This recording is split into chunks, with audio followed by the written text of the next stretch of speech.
Over the centuries of Canada's history, the welcoming of newcomers into our midst has become a tradition.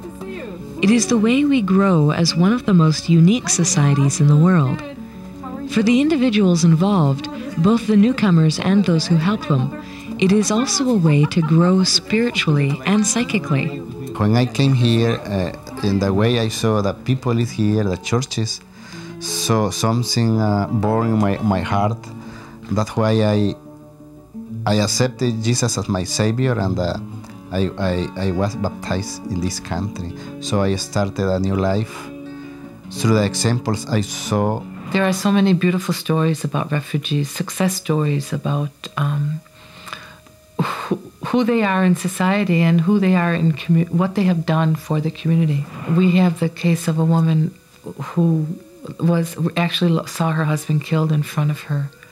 And there was another woman, a very wealthy woman, who was grieving the loss of her husband.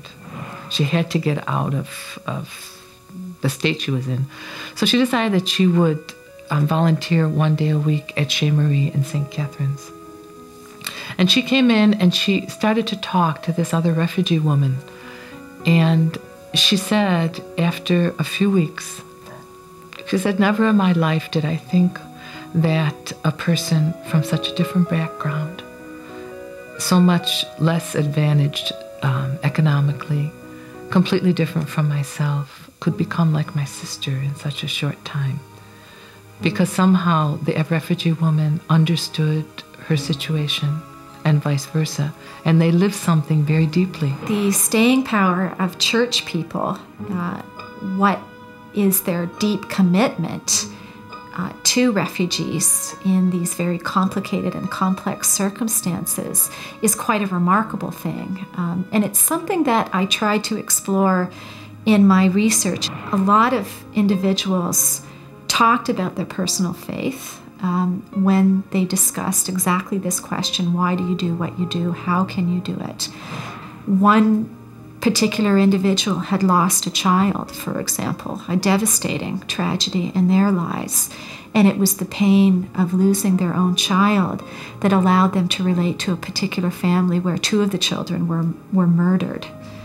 A Jewish woman, for example, had lost relatives to the Holocaust, and she said, well, if my children were in her country looking for asylum, I would want her to do what I should do for them. So she was making that connection. I would want someone to do this for my children.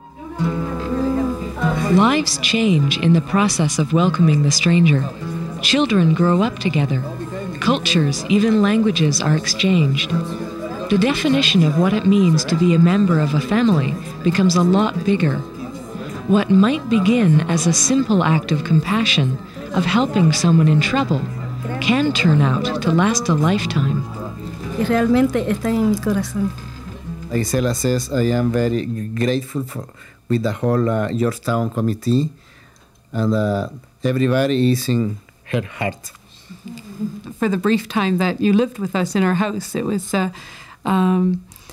it just, I guess, taught me a lot of things, that people are the same, and you as a mother for your children have a great love for your children, and you as a father, and that love was carried over to my kids as well. They are going to learn from you what you are doing, and my kids are going to do the same in the future for another people who are going to be strangers in this country. I had seen this happen on TV, etc., but people from different countries, but actually meeting someone who didn't speak my language and I didn't speak their language, and to welcome them as a friend, which is basically what I had to do. I had to be able to accept a stranger, and this is what the gospel had always taught you to do. It also makes you realize, I think, as a Christian, perhaps how much you've been hoodwinked by the economics of our way of living, because the main argument I think that's used in Canada about the levels of immigrants and refugees that we receive is that it'll negatively affect the economy. We had a number of families we've been involved with over the years, my husband and I, and especially my husband. And one of them is a Laotian family, and over the years we've known them for about 19 years now. And we were at a funeral, and we went back. They asked us back to the house, and it was just packed from floor to ceiling with people from the basement right up, wasn't it? And we sat there and we're talking about different things, and I said, yes, you're so lucky because you have your mother and father here, and you have sisters and brothers. My husband and I, we don't really have an extended family like you do. I said, you're so fortunate. And she says, you do have an extended family. She says, you have us. Because if you ever need any help, we will always be there for you. And that really touched me. It was like a turning of the table, so to speak. I want to tell you something.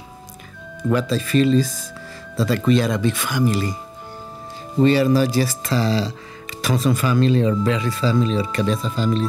We are a big family in Jesus. And that I think, if Jesus is watching us, he's going to be so pleased that what we are doing.